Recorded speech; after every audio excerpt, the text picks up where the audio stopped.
अस्सलाम वालेकुम 10 class. Hope so you all are fine and good. Okay जी, हम लोगों का आज जो नेक्स्ट टॉपिक है, this is the last topic of our chapter unit number 12 sport and movement. ठीक है, और name of topic is disorder of skeleton. सबसे पहले तो आपको ये पता होना चाहिए डिसऑर्डर्स क्या हैं। डिसऑर्डर्स का मतलब है 10 क्लास ख़राबियाँ। ठीक है, कि जब कोई भी रीज़न हो, किसी किस्म का कोई प्रॉब्लम हो बॉडी में, या कोई ऐसी वजूहात जिससे हमारे स्केलेटन बोन्स में, स्केलेटल मसल्स में फंक्शन जो है वो ठीक तरीके से परफॉर्म नहीं हो रहा। ठीक है, या किसी चीज़ की माल फंक्शनिंग है, या हम ये कह सकते हैं कि वो स्केलेटल मसल्स ठीक तरीके से अपना फंक्शन प्ले नहीं कर रहे, क्योंकि उसमें बहुत सी तरह की ख़राबियाँ या बहुत सी तरह की बीमारियाँ जन्म ले रही हैं, और जिससे उनका फंक्शन उस तरह का नॉर्मल प्ले नहीं हो रहा, बल्कि फंक्शन डिस्टर्ब हो रहा है। This leads to disorders. ठीक है, ख़राबियाँ, पेचीदगियाँ। फॉर एग्ज़ाम्पल हम कहते हैं कि जैसे कोई फास्ट बॉलर है, ठीक है, क्रिकेट मैच वगैरह में, तो उसके मसल्स में या तो वो मसल्स जो है वो डिसलोकेट हो चुका है, या मसल्स जो है वो कॉन्ट्रैक्ट रिलैक्स नहीं हो रहा। ठीक है, बोन फ्रैक्चर हो चुकी है, कोई एक्सीडेंट हो चुका है, तो उससे डिफरेंट टाइप के, उसको हम डिफरेंट टाइप के डिसऑर्डर्स में कंसिडर करते हैं। ठीक है, these are the different types of disorders.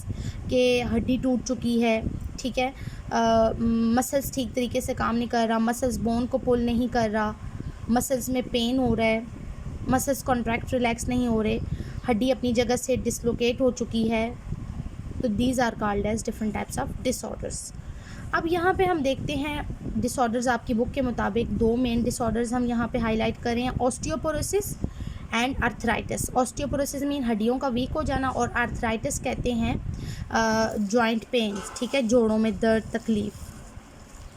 सबसे पहले हम बात करते हैं ऑस्टियोपोरोसिस की।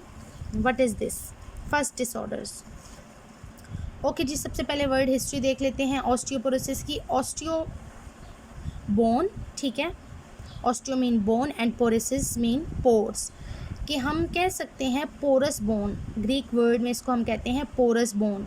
बोन्स का पोरस होना, सॉफ्ट होना, भुरभुरा हो जाना, ठीक है, खोखला हो जाना, this is called as osteoporosis. अब इसको हम देखते हैं कैसे डिफाइन करेंगे। ओके जी, ऑस्टियोपोरोसिस एक ऐसी स्केलेटल डिजीज़ है जिसमें बोन्स वीक हो जाती हैं, भुरभुरी हो जाती हैं, खोखली हो जाती हैं, और अचानक जल्दी जल्दी टूटना शुरू हो जाती हैं। अब इसके पीछे मेन काजेज़ भी हैं। सबसे बड़ी जो काज है वो है इनसफिशेंट कैल्शियम इनटेक। ठीक है, कि हमारी बॉडी में कैल्शियम की कमी हो जाती है, चाहे वो डाइट में हम ठीक तरीके से नहीं ले रहे, ठीक तरीके से उसको खा नहीं रहे, या हमारी हड्डियाँ उस कैल्शियम को अच्छे से एब्जॉर्ब नहीं कर रही जो फूड हम खा रहे हैं, तो उससे हमारे जिस्म में कैल्शियम की कमी हो जाएगी। तो कैल्शियम और फॉस्फेट हमारी हड्डियों को बना रही होती हैं। ठीक है, कैल्शियम ही की वजह से बोन्स जो है वो हार्ड होती हैं, और ये कैल्शियम हम जो खुराक में लेते हैं, ठीक है, जैसे दूध, दही वगैरह हम इस्तेमाल कर रहे होते हैं, जो हम खा रहे होते हैं, तो उससे हमारी बोन्स में वो कैल्शियम जाके डिपॉजिट हो रहा होता है। ठीक है, और जब हमारा कैल्शियम डेली लाइफ में सफिशेंट नहीं होता, तो उसकी वजह से हमारी बोन्स जो हैं वो डिफॉर्म हो रही होती हैं, वीक हो रही होती हैं, ठीक है, डी शेप हो रही होती हैं। सेकेंड काज जो है वो डीमिनरलाइजेशन है। अब डीमिनरलाइजेशन एक ऐसा प्रोसेस है जिसमें कैल्शियम जो है वो हमारी बोन से निकल के हमारे ब्लड में चला जाता है, और ब्लड में कैल्शियम का लेवल वहाँ पे मेंटेन होना शुरू हो जाता है, जिसकी वजह से कैल्शियम बोन्स से हट जाता है, और बोन्स उस वजह से सॉफ्ट हो जाती हैं, फ्रेजाइल हो जाती हैं, इजीली बेंड होके टूटना शुरू हो जाती हैं। ठीक है, थोड़ी सी भी चोट आएगी, मोच आएगी, वो चीज़ बेंड हो जाएगी, या तो वो टूट जाएगी हड्डी। ठीक है, सेकंड काज है डीमिनरलाइजेशन। और थर्ड काज है एज, के एज भी बहुत ज़्यादा मैटर करती है। ऑस्टियोपोरोसिस की डिजीज़ में एज फैक्टर भी है। ओल्डर एज में ज़्यादातर औरतों में ऑस्टियोपोरोसिस होना स्टार्ट हो जाता है, मींस के अबव 40 से अबव ऑस्टियोपोरोसिस स्टार्ट हो जाता है।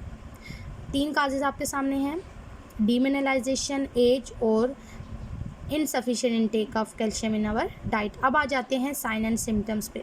सिम्टम्स क्या क्या हैं? हड्डियाँ सॉफ्ट हो जाएंगी, ठीक है, खोखली हो जाएंगी, फ्रैक्चर्ड ईजीली होंगी, फ्रैक्चर हो जाएगा हड्डियों में। ठीक है, loss of height over time, कभी कभार जो है वो उनकी जो हाइट होती है वो बिल्कुल कम हो रही होती है, मीन्स कि वो आप ये कह सकते हैं कि कॉन्ट्रैक्ट हो रही होती हैं, ठीक है। अच्छा, और बोन में पेन शुरू हो जाता है, ठीक। बोन असल में अगर वहाँ पे ऑस्टियोपोरोसिस हो रहा है तो वो हड्डियाँ दर्द करेंगी, या तो वो उन जगहों पे इन्फ्लेमेशन स्टार्ट हो जाती है। इसके डायग्नोसिस की बात करें कि हमें कैसे पता चलेगा खुदा ना खास्ता ऑस्टियोपोरोसिस की डिजीज़ हो रही है, तो उसके लिए हम टेस्ट करवाएंगे BMD टेस्ट, जिसको बोन मिनरल डेंसिटी टेस्ट कहते हैं, जिसमें हम ये देख सकेंगे कि हमारी बोन्स में कितने % कैल्शियम बाकी रह चुका है, ठीक है। ये डायग्नोसिस जो मेथड है डायग्नोसिस का। प्रिवेंशंस में हम कैल्शियम डाइट लें, विटामिन D का इस्तेमाल करें, अच्छी खुराक खाएं जिसमें कैल्शियम इनरिच हो, फ्रेश फ्रूट्स का इस्तेमाल करें, फ्रेश वेजिटेबल्स का इस्तेमाल करें, ठीक है। दूध का इस्तेमाल, मीन ज़ाहिर सी बात है कैल्शियम ले रहे हैं तो दूध, दही वगैरह का इस्तेमाल ज़्यादा करेंगे, और स्मोकिंग और अल्कोहल वगैरह से अवॉइड करें, तो इससे ऑस्टियोपोरोसिस की डिज़ीज़ काफ़ी हद तक कंट्रोल हो सकती है। लेकिन इसमें मेन चीज़ ये है कि हमारी बॉडी में जो कैल्शियम डेफिशिएंसी हो रही होती है, अक्सर अल्कोहल वगैरह फिज़ी ड्रिंक्स जो हम यूज़ कर रहे होते हैं वो भी हमारी बॉडी में कैल्शियम का लेवल डाउन कर रही होती हैं, ठीक है। तो ये प्रिवेंशन मेयर्स करके हम ऑस्टियोपोरोसिस से बच सकते हैं।